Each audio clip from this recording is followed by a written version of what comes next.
हे viewers, good morning. कैसे हैं आप सभी? I hope you all are doing good. This is Manu Sharma. Welcome back to my channel educating hand. As you know, हमारा topic चल रहा है प्रेपोजिशन का फ्रॉम योर फिफ्थ स्टैंडर्ड, और बहुत सारी प्रैक्टिस कर चुके हैं प्रेपोजिशन की जो बेस्ड है टाइम के ऊपर। और इसके साथ साथ अभी हम डिस्कस कर रहे हैं preposition of place, movement, directions क्या होते हैं, और इसी को कंटिन्यू करते हुए चलिए आगे चलते हैं आज की वीडियो में। आपकी प्रेपोजिशन जो प्लेस, मूवमेंट, डायरेक्शन से रिलेटेड होती हैं, उसमें आपकी प्रेपोजिशन आती है नियर। नियर का अगर मैं हिंदी मीनिंग की बात करूं तो वो होता है पास में, जिसे आप समीप भी बोलते हैं। क्लोज टू बोल लीजिए, यानी नॉट फॉर अवे, बहुत ज़्यादा दूर के लिए हम यहाँ पे नियर का यूज़ नहीं करते, पास ही मतलब। For example, near the window, near his car, उसकी कार के पास, विंडो के पास। जैसे रवि मेरे पास बैठा है तो मैं बोलूँगी Ravi is sitting near me. इस तरीके से आप बोल सकते हैं। क्लियर? बिहाइंड जो हमारी प्रेपोजिशन है, इसका हिंदी मीनिंग होता है पीछे। यानी अगर आपको अपने पीछे की कोई बात बतानी है कि मेरे पीछे ये है वो है, तो आप बिहाइंड का यूज़ करेंगे, यानी at the back of. Clear?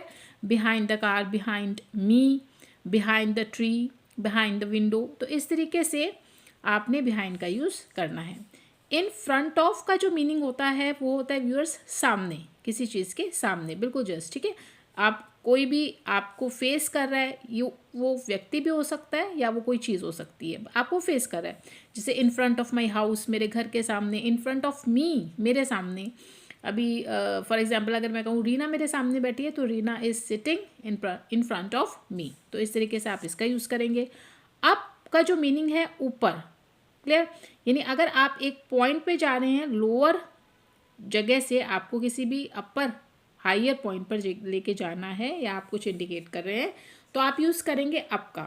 जैसे up the hill, up the stairs. Clear? Go up the हिल, पहाड़ी के ऊपर जाना, स्टेयर्स के ऊपर जाना, एंड सो मैनी। इसी तरीके से डाउन का जो मीनिंग है वो होता है नीचे।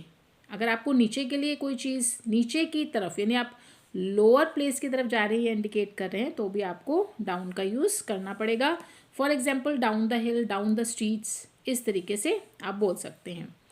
थ्रू का जो मीनिंग है वो है आर पार, मतलब बोल सकते हैं आप आर पार के द्वारा, यानी किसी चीज़ के अंदर से। आप किसी भी चीज़ एक तरफ से डायरेक्टली, आप सपोज़ ये है तो आप इसमें से निकल के यहाँ, यानी यहाँ से आपने एंटर किया और आप यहाँ पर बाहर आ गए, तो ये इस तरीके का जब भी आपका केस होगा तो आपको थ्रू का यूज़ करना पड़ेगा। थ्रू द टनल, जैसे दे पास्ट थ्रू द टनल। अब वो एक टनल है, उसमें से वो टनल से शुरू हुए, यहाँ से एंटर किया और यहाँ पर निकल गए। क्लियर? थ्रू द विंडो, एक विंडो थी, विंडो में से यहाँ से उन्होंने जंप किया, दूसरी साइड वो निकल गए। वो खुली हुई थी, बीच में से ओपन थी, तो यहाँ से वो जंप किया और निकल गए। तो इस तरीके से जब एक तरफ से दूसरी तरफ आप किसी चीज़ या कोई भी पर्सन, कोई भी चीज़ आ जा सकती है, तब आप यूज़ करेंगे थ्रू का।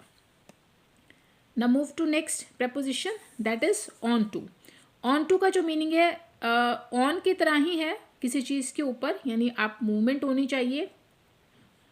ऑन टू द टेबल क्या होता है कि मतलब आप एक उसके ऊपर जो है, ऑन में हम किस तरह से यूज़ करते थे कि एक टचिंग सरफेस होता था, यानी जब कोई चीज़ किसी चीज़ के ऊपर है और नीचे से उसको टच भी कर रही है, तो वहाँ पे आप ऑन का यूज़ करते थे। ऑन टू में आपको एक मूवमेंट भी मिलेगी, movement to the top of something, यानी किसी चीज़ को आपने किसी चीज़ के ऊपर रखा, मूवमेंट हो रही है, तब आप इसको ऑन टू वहाँ पर यूज़ करेंगे। Next, into. इनटू का जो हिंदी मीनिंग है वो आप लगाएंगे के अंदर, यानी आप किसी चीज़ के अंदर, यहाँ पर भी आपको मूवमेंट लानी पड़ेगी। सपोज कि जब एंटर कर रहे हैं, कुछ देख रहे हैं, नहीं, मूवमेंट होना चाहिए। इनटू द वाटर, जैसे आपने सपोज जो डॉग है, डॉग पानी के अंदर कूदा, अभी वो बाहर खड़ा था, अब वो अंदर कूद गया, तो मैं ये कहूँगी कि dog jumped into the water. अब वहाँ पे क्या है, मूवमेंट हुई है, और अभी वो बाहर था, अंदर आया। तो किसी भी सराउंडिंग एरिया में या कहीं भी कोई चीज़ बाहर से अंदर एंटर कर रही है, मूवमेंट हो रही है, तभी आप इनटू का यूज़ करेंगे। Into the kitchen, into the darkness, इस तरीके से। नेक्स्ट जो आपकी प्रपोजिशन है दैट इज़ टू, यानी यहाँ पे आप डायरेक्शन के लिए भी, किसी चीज़ के लिए, किसी व्यक्ति के लिए आप टू का यूज़ कर सकते हैं। एक डायरेक्शन हो, जैसे I am going to my office, मैं अपने ऑफिस जा रहा हूँ। I am going to London, मैं लंदन जा रहा हूँ। तो आपको एक डायरेक्शन मिली हुई, एक डेस्टिनेशन मिला हुआ है जहाँ पर डायरेक्टली आपको पहुँचना है। अगर आप इस तरीके से अपनी बात को रखना चाहते हैं तो आप प्रपोजिशन टू का यूज़ करेंगे। टू का यूज़ आप बेड के लिए भी यूज़ करते हैं, यानी कि जब आप सोने के लिए जा रहे हैं, जैसे आप बोलते हैं I am going to bed, मैं सोने के लिए जा रहा हूँ, तो इस तरीके से भी आप प्रपोजिशन टू का यूज़ करते हैं। चलिए आगे चलते हैं। नेक्स्ट जो आपकी प्रपोजिशन है दैट इज़ ओवर। ओवर यहाँ पर इसका मीनिंग भी ऊपर ही होता है। एक आपको हायर लेवल पर जाना है, मतलब थोड़ा ऊपर, जब आप ऊपर की बात करते हैं, लेकिन वहाँ पर टचिंग सरफेस आपको कुछ नहीं मिलेगा। ओवर द फेंस एक वॉल है, एक दीवार है, उसके ऊपर से आप जंप करके दूसरी तरफ चले गए, यानी आपने उस फेंस से उस वॉल को टच नहीं किया, लेकिन आप कूद कर थोड़ा ऊपर हायर लेवल से कूद कर जंप करके दूसरी साइड चले गए, तब आप वहाँ पर प्रपोजिशन ओवर का यूज़ करेंगे यहाँ पर, या इस तरह के दूसरे केसेस में। चलिए नेक्स्ट जो है वो है टूवर्ड्स। टूवर्ड्स की अगर हिंदी मीनिंग की बात करें तो वो है की ओर, जैसे बोलते हैं उस तरफ, उस ओर, तब आपको टूवर्ड्स का यूज़ करना है।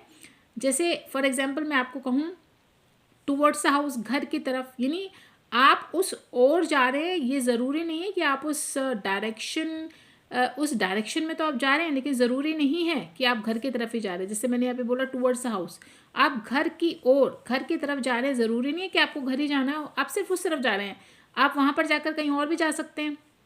गए तो आप घर की तरफ, लेकिन बीच में कहीं और चले गए, तो इस तरीके का अगर आपको सेंस आती है उस ओर, तब आप टूवर्ड्स का यूज़ करेंगे। नेक्स्ट जो आपकी प्रपोजिशन है व्यूअर्स वो है अक्रॉस। अक्रॉस का मतलब है आपको मूव करना है।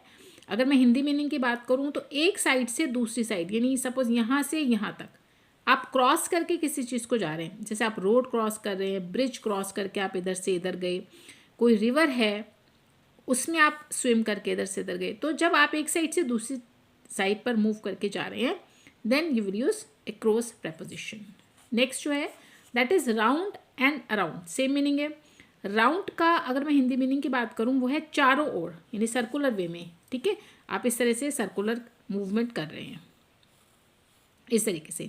For example children will dancing round और अराउंड द ट्री, यानी बच्चे ऐसे गोले में घूमे जा रहे हैं पेड़ के चारों तरफ, तब आप यूज़ करेंगे राउंड या प्रपोजिशन अराउंड का।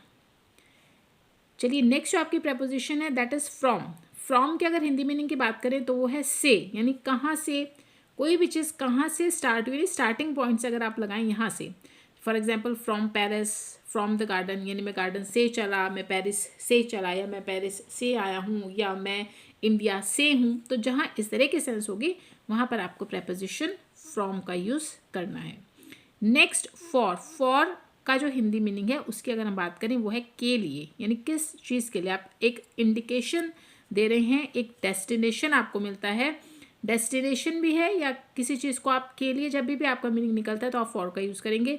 जैसे फॉर मुंबई, मुंबई के लिए, चेन्नई, चेन्नई के लिए, तो एक डेस्टिनेशन है, इंडिकेशन है, वहाँ पर आप यूज़ करेंगे फॉर का। नेक्स्ट जो आपकी प्रपोजिशन है that is between. Between means बीच में, क्लियर, किसके बीच में, वो टू जो आपके पॉइंट्स होंगे, दो पॉइंट्स हैं या दो चीज़ों की बात हो रही है, दो पर्सन्स की बात हो रही है, then you will use between. आप सेपरेट कर रहे हैं दो लोगों को, दो पॉइंट्स को, तब आप यूज़ करेंगे बिटवीन का। बिटवीन द ट्रीज़, सपोज कीजिए बिटवीन द बॉल्स, ये दो बॉल्स हैं, इसके बीच में कुछ पड़ा है तो बिटवीन द बॉल्स। यहाँ पे दो ट्रीज़ हैं, उसके बीच में कोई खड़ा है, सपोज ये दो ट्री हैं यहाँ पर और इसके बीच में एक डॉग खड़ा है, तो dog is standing between two trees, ठीक है। तो आपको दो ही चीज़ों के बीच में जब आप बात कर रहे हैं तब आप यूज़ करेंगे बिटवीन का। लास्ट जो आपकी प्रपोजिशन है वो है व्यूअर्स आपकी अमंग। अमंग का मीनिंग भी बीच में ही होता है, बट यहाँ पे दो नहीं होंगे, मोर देन टू होंगे, दो से ज़्यादा चीज़ों की, व्यक्तियों की जब आप बात कर रहे हैं तब आप यूज़ करेंगे अमंग का, होगा वो बीच में ही। जैसे अमंग द बॉयज़, अभी दो से ज़्यादा हैं, वो तीन भी हो सकते हैं, कितने भी हो सकते हैं, clear. Among the all the people, कुछ भी हो सकता है नंबर आपका, लेकिन वो होगा दो से ज़्यादा। सपोज़ मेरे पास चॉकलेट्स हैं और मैं उन्हें कुछ बच्चों के बीच में डिस्ट्रीब्यूट करना चाहती हूँ और वो बच्चे दो से ज़्यादा हैं, कितने भी हो सकते हैं, तो मैं बोलूँगी distribute these chocolates among children, ठीक है। अब वो कितने हैं, दो से ज़्यादा हैं, लेकिन वो कितने भी हो सकते हैं।